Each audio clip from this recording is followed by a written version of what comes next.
ఓం శ్రీ సాయిరాం. తపోవనము భగవాన్ శ్రీ సత్యసాయి సచ్చరిత్ర నిత్య పారాయణ గ్రంథము 11వ అధ్యాయము. స్వామి ప్రేమ 1000 తల్లుల ప్రేమ. స్వామి స్పెంట్ విత్ స్టూడెంట్స్. ఇందులో ఇంపార్టెంట్ 9 టాపిక్స్. నెంబర్ 1 ఆర్తి భగవంతుని కదిలించి వేస్తుంది. నెంబర్ 2 గడ్డి పువ్వు. నెంబర్ 3 నా కోసం ఒక్క కన్నీటి బొట్టు వీడు. నెంబర్ 4 బాబా ఫ్లూ అరికట్టిన విధానం. నెంబర్ 5 ఆధ్యాత్మిక విద్యా విధానం. నెంబర్ 6 నా సంపద అంతా నా పిల్లలే. నెంబర్ 7 భగవంతునితో ఒక క్రీడ. నెంబర్ 8 సహనము. నెంబర్ 9 స్వామి సన్నిధిని ప్రతిక్షణము సద్వినియోగము చేసుకోండి. సాయినాథుడు తన అమూల్యమైన సమయంలో 30వ భాగం కేవలం విద్యార్థులకే కేటాయిస్తారు. కల్లాకపటం ఎరుగని ఈ విద్యార్థులపైనే సమాజం భవిష్యత్ ఆధారపడి ఉందని స్వామి ఉద్దేశ్యం. విద్యార్థులతో స్వామి అపరిమితమైన ప్రేమతో మీరు నన్ను మీలో చూసుకోండి, మీ అందరిలో నన్ను నేను చూసుకుంటున్నాను, మీరే నా జీవితం, మీరే నా ఊపిరి, మీరే నా ఆత్మ, మీరందరూ నా రూపాలే. నేను మిమ్మల్ని ప్రేమిస్తున్నప్పుడు నన్ను నేనే ప్రేమించుకుంటున్నాను, మిమ్మల్ని మీరు ప్రేమించుకునేటప్పుడు మీరు నన్ను ప్రేమిస్తున్నారు అంటారు. ఇందులో నెంబర్ 1 ఆర్తి భగవంతుని కదిలించి వేస్తుంది. అదేంటో చూద్దాం. ఒకసారి సత్యసాయి భగవానుడు బృందావనంలో ఉన్నప్పుడు విద్యార్థులతో, నేను ఇక్కడ ఉంటే మీరెవరూ సరిగ్గా చదవటం లేదు, నేను పుటపర్తి వెళితే మీరు శ్రద్ధగా చదువుకుంటారు, నేను రేపు ఉదయం 8:30 గంటలకు పుటపర్తి బయలుదేరి వెళ్తున్నాను అన్నారు. విద్యార్థులు స్వామి పాదాలు పట్టుకుని ప్రార్థించారు. స్వామి ప్లీజ్ స్వామి, స్వామి ప్లీజ్ స్వామి, ఇక్కడే ఉండండి స్వామి, మేము బాగా చదువుకుంటాము అన్నారు. కానీ స్వామి తప్పనిసరిగా వెళ్ళవలసిందేనన్నారు. మీ తల్లిదండ్రులు నన్ను నమ్మి మిమ్మల్ని ఇక్కడ పంపించారు, ఇక్కడకు పంపించారు, మీరు చదువుకోకుండా నా చుట్టూ తిరుగుతూ ఉంటే ఎలా, నేను రేపు వెళుతున్నాను అన్నారు స్వామి. ఆ రోజు సోమవారం ఉదయం 8:30 అయింది. త్రయీ మందిరం ముందు స్వామి కారు సిద్ధంగా ఉంది. విద్యార్థులంతా విచార వదనాలతో అక్కడ చేరారు. స్వామి మేడ దిగి వచ్చారు. విద్యార్థులు స్వామిని నిదానంగా ప్రార్థించారు, వేడుకున్నారు. కానీ ఫలితం లేకపోయింది. దర్శనం ఇచ్చి వచ్చి స్వామి తెల్లని ఆ కారులోకి ఎక్కి కూర్చొని వీడ్కోలు చెప్పారు. కారు వెళ్ళిపోయింది. పిల్లలంతా భారమైన హృదయాలతో హాస్టల్లో తమ తమ గదులకు చేరుకున్నారు. మనసంతా స్వామితో నిండిపోవడం వల్ల వారు పుస్తకాలు చూస్తున్న లోపలికి ఏమీ ఎక్కడం లేదు. స్వామి లేకపోవడం వల్ల అంతా నిశ్శబ్దంగా నిస్తేజంగా ఉంది వాతావరణం. విద్యార్థులు ఎవరి గదిలో వారు ఉన్నారు. ఎక్కడ మాట పలుకు సంభాషణ ఆనందం ఏమీ లేవు, నిశ్శబ్దం. ఒక 15 నిమిషాలు గడిచాయి. ఒక విద్యార్థి పెద్దగా అరిచాడు, స్వామి వచ్చారు, స్వామి వచ్చారు అని. పాపం అతడు అందరికన్నా ఎక్కువ భ్రాంతితో మునిగిపోయి ఉన్నట్లున్నాడు. అందువల్ల అతనికి కారు వచ్చినట్లుగా అనిపించి ఉంటుంది అనుకున్నారు మిగిలిన విద్యార్థులు. కొందరు కిటికీలలో నుంచి చూశారు. నిజంగా స్వామి కారు ఆశ్రమంలోకి వస్తున్నది. ఒకరిద్దరు విద్యార్థులు స్వామి కారు వెనుక పరుగులు తీస్తున్నారు. అంతే, హాస్టల్ గదుల్లోని విద్యార్థులంతా తెల్ల గుర్రాల వలె పరుగులు తీశారు. స్వామి కారు దిగే సమయానికి విద్యార్థులంతా కారు చుట్టూ నిలబడ్డారు. ఒకవైపు ఆశ్చర్యం, ఒకవైపు ఆనందం, ఒకవైపు ఉక్కిరి బిక్కిరి చేశాయి. స్వామి తమ మందిరం లోపలికి వచ్చి మేడ మెట్లు ఎక్కుతున్నారు. విద్యార్థులు మెట్ల క్రింద నిలబడి అలాగే చూస్తున్నారు. ఏమి జరిగిందో, స్వామి ఎందుకు వచ్చారో ఎవరికీ అర్థం కావట్లేదు.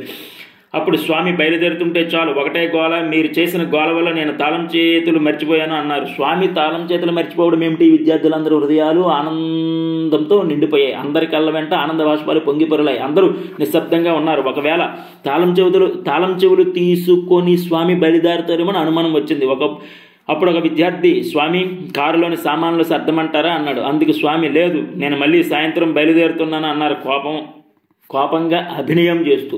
స్వామి అందమైన మందహాసం చిందించడం చూసి వెంటనే అందరూ స్వామి స్వామి ఇక్కడే ఉండండి స్వామి అని ప్రార్థించారు. అప్పుడు స్వామి వారి వైపు తిరిగి ప్రేమ కురిపిస్తూ కరుణ లొలికిస్తూ, చూడండి, మీ స్వచ్ఛమైన ఆర్తి నన్ను మరలా వెనక్కు లాక్కు వచ్చింది, మీ స్వచ్ఛమైన ఆర్తి నన్ను మరలా వెనక్కు లాక్కు వచ్చింది. నేను ఇక్కడే ఉండాలనుకుంటే మీరు బాగా చదవాలి, నేను ఇక్కడే ఉంటాను, మీరు శ్రద్ధగా చదువుకోండి అన్నారు. ఆధ్యాత్మికత అంటే భగవంతుని కోసం తప్పించటమే, భగవంతుని కోసం అంతులేని ఆవేదన పొందటమే.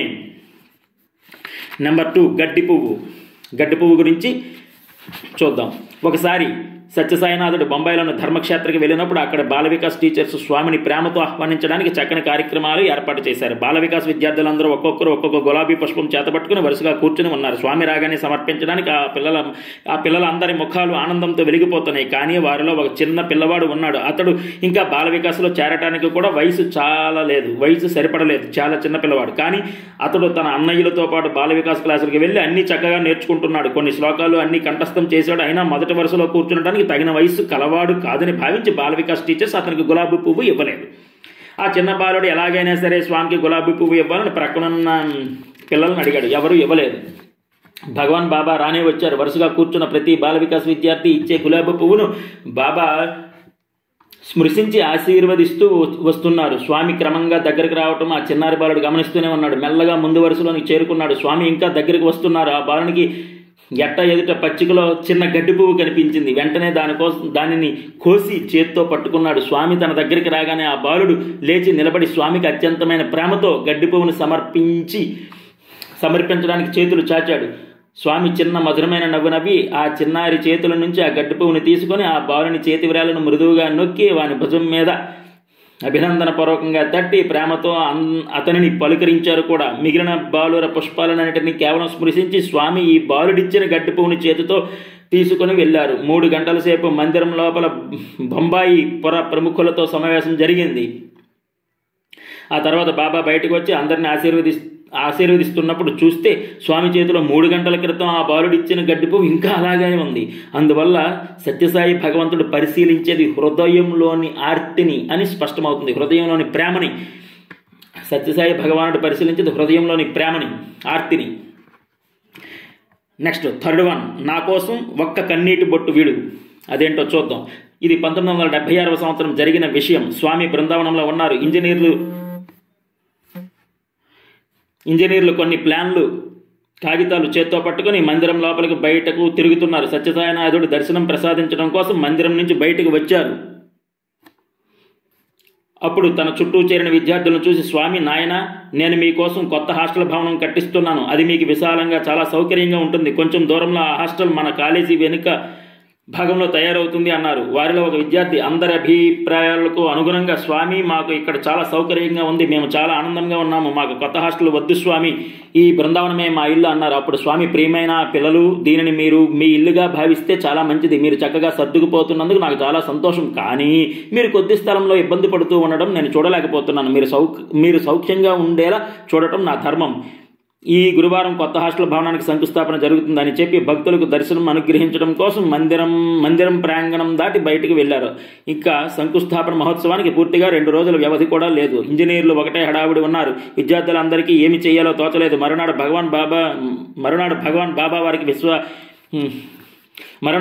బాబా వారికి విద్యార్థులందరిలోకి బాగా చిన్నవాడు ఒక లెటర్ ఇచ్చాడు. ఆ బాబా లెటర్ తీసుకుని చదివి ఆ బాలన వైపు చూసి ప్రేమతో చిరునవ్వు చిందించారు. అప్పుడు స్వామి తన సింహాసనంలో కూర్చొని వార్డెన్ని పిలిచి ఆ లెటరు చదవమని ఇచ్చారు. ఆ లెటర్లో ఇలా ఉంది: అత్యంత ప్రియమైన సాయి మాత, మీ పాదపద్మములకు నా వినయ పూర్వక ప్రణామాలు.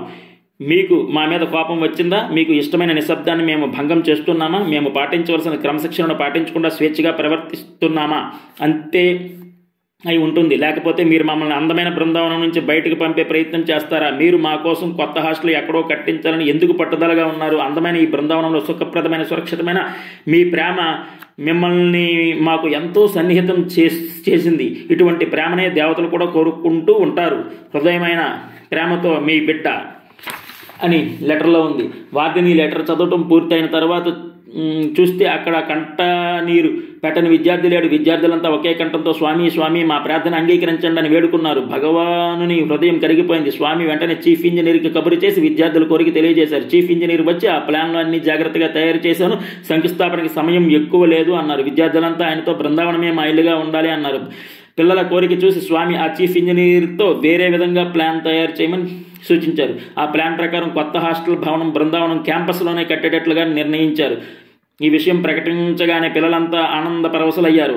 ఆనాడు సాయినాథుడు హారతి వెలిగిస్తున్న సమయంలో ఒక విద్యార్థి స్వామితో, స్వామి, మా కోసం మీరు ఇంత చేస్తున్నారు, మీకు తిరిగి ఇవ్వడానికి మా దగ్గర ఏమీ లేదు అన్నాడు. అప్పుడు సాయినాథుడు ఆనందంతో, మీ కళ నుండి బాష్పధారలు బొగ్గల మీదుగా ప్రవహిస్తున్నాయే, అవే నాకు కావాల్సింది. నేను కోరేది మీ ఆనందమే అన్నారు. బృందావనంలో తయారైన ఆ హాస్టల్ భగవాన్ బాబాకి పిల్లలపై ఉన్న ప్రేమకు ఒక మధురమైన చిహ్నంగా అలరారుతున్నది. 1976లో మధుమలై అరణ్యాల నుండి కొన్ని జింకలు బృందావనానికి వచ్చాయి. వాటి కోసం త్రయీ మందిరం ఎదుట చక్కని ప్రదేశాన్ని ఏర్పాటు చేశారు. స్వామి వాటికి యాపిల్స్ పెడుతూ ప్రేమగా చూస్తున్నారు. ఒకసారి స్వామి దర్శనం ప్రసాదించడానికి త్రయీ మందిరం నుంచి బయటకు రాగానే విద్యార్థులంతా గబగబా స్వామికి సన్నిహితంగా వచ్చారు. అదే సమయంలో ఎదుట ఉన్న జింకలు కూడా గబగబా స్వామికి సన్నిహితంగా మెష్ దగ్గరికి వచ్చాయి. అప్పుడు స్వామి ఆ 2 దృశ్యాలని ప్రేమపూర్వకంగా చూస్తూ తన ప్రక్కన ఉన్న భక్తులతో, these are 2-legged deer, those are 4-legged deer, both are dear to me.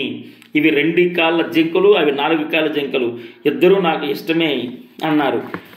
Next 4th one, Baba flu అరికెట్టిన విధానం. ఆ టాపిక్ అది చూద్దాం. ఆ కథ అంటే జరిగిన విషయం.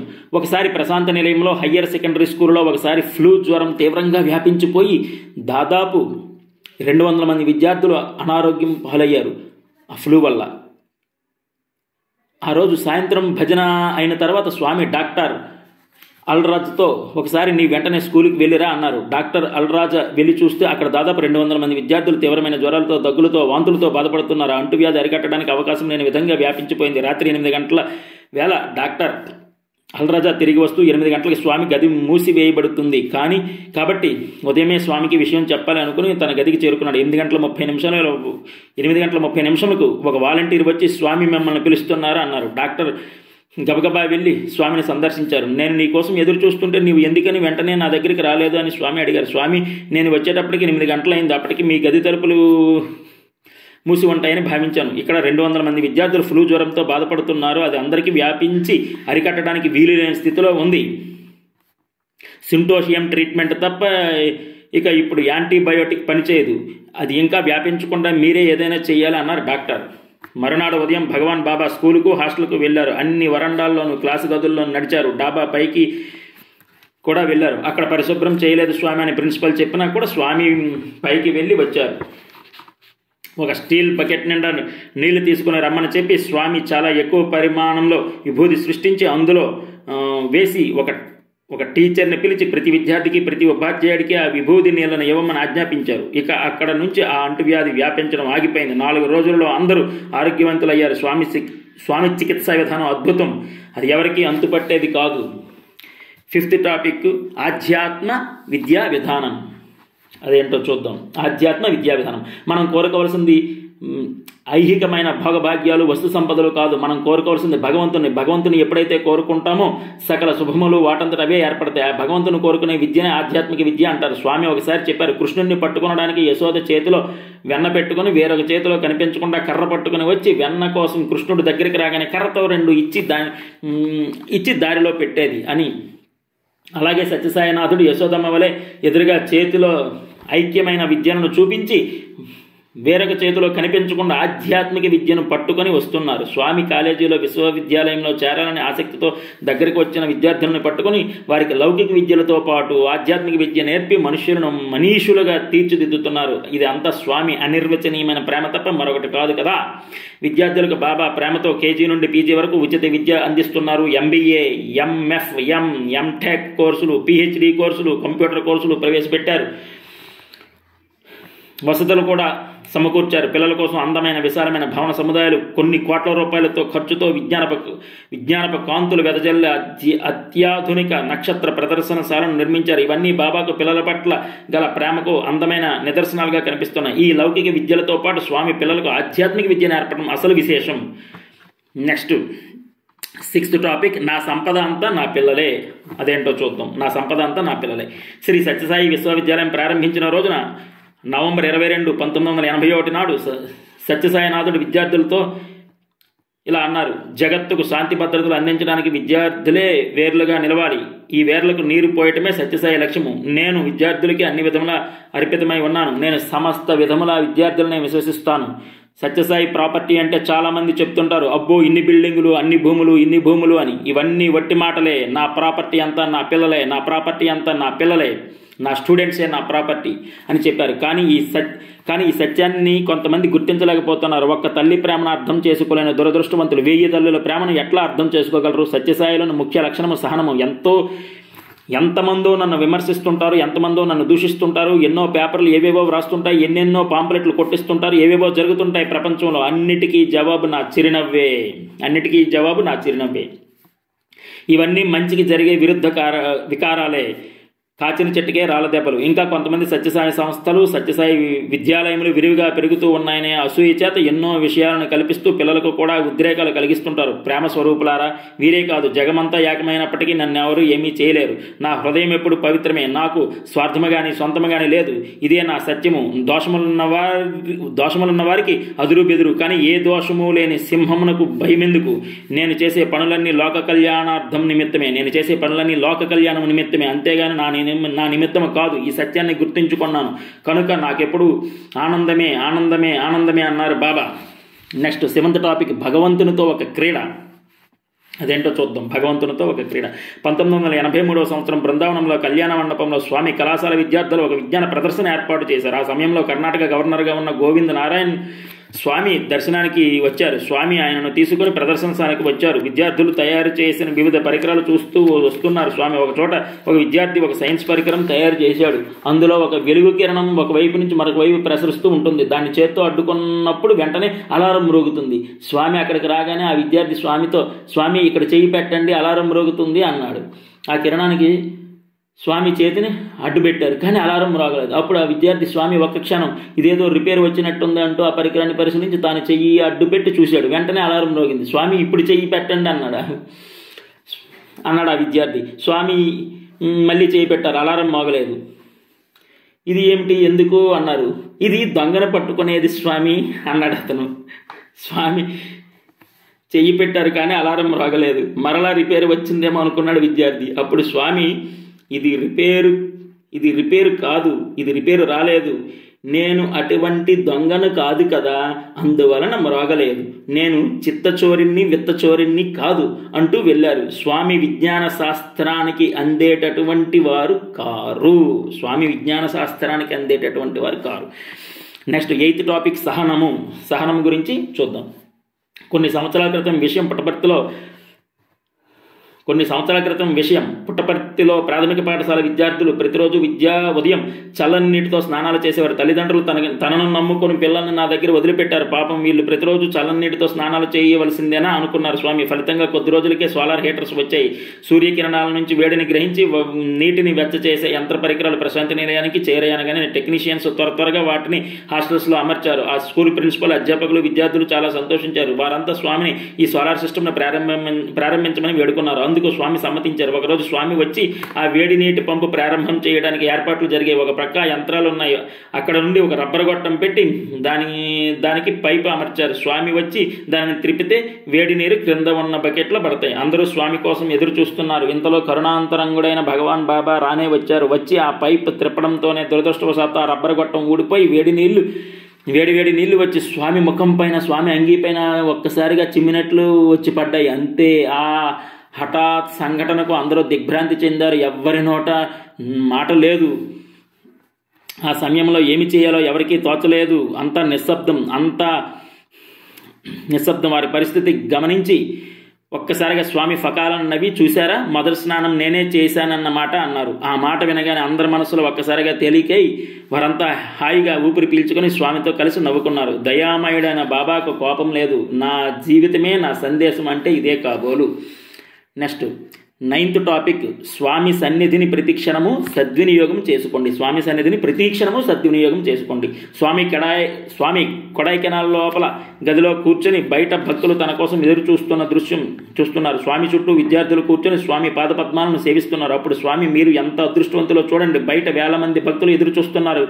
నాకు సన్నిహితంగా కూర్చొని పాదసేవ చేసే అవకాశం మీకు మాత్రమే లభించింది. కానీ మీకు ఈ విలువ తెలియటం లేదు. మీరు నాకు సన్నిహితంగా ఉండటం కోసం నేను మీకు అవకాశం ఇస్తున్నాను. నేను తలుచుకుంటే ఒక్కసారిగా ఆకాశంలో ఇటు నుంచి ఇటు నడిచి వెళ్ళగలను. అలా చేస్తే ప్రపంచమంతా నా పాదాల దగ్గరే ఉంటుంది. లక్షలాది మంది భక్తులు వస్తారు. అప్పుడు మీలో ఏ ఒక్కరితో నాతో సన్నిహితంగా ఉండే అవకాశం లభించదు. తుపాకీ ధరించిన సెక్యూరిటీ వాళ్ళు నన్ను రక్షిస్తూ ఉంటారు. మీకు చెప్తున్నాను, అటువంటి రోజులు ఎంతో దూరంలో లేవు. నన్ను నమ్మండి. మీరు దూరంగా ఎర్రని చుక్కవలే నా అంగీ రంగును మాత్రమే చూసే రోజు వస్తుంది. నేను ఆకాశంలో ఒక్కసారి అడ్డంగా నడిచి వెళ్ళినప్పుడు స్వామి వైభవం అంటే ఏమిటో మీకు తెలుస్తుంది. అందువలన స్వామి సన్నిధిని ఈ క్షణం నుంచే సద్వినియోగం చేసుకోనండి. ప్రతి క్షణము సార్థకత గావించుకోండి అన్నారు. ఒకసారి పుట్టపర్తిలో క్రీడోత్సవాల సందర్భంగా హిల్వ్యూ స్టేడియంలో కార్యక్రమాలు ప్రారంభమయ్యాయి.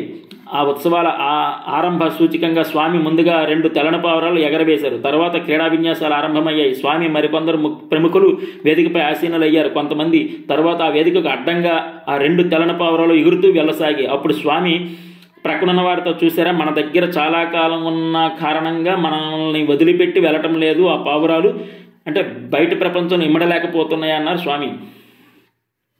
అది ప్రియమైన విద్యార్థుల గురించి, భక్తుల గురించి అని కూడా అనిపిస్తుంది. 11వ అధ్యాయం సమాప్త. ఓం శ్రీ సత్యసాయి పరబ్రహ్మణే నమః.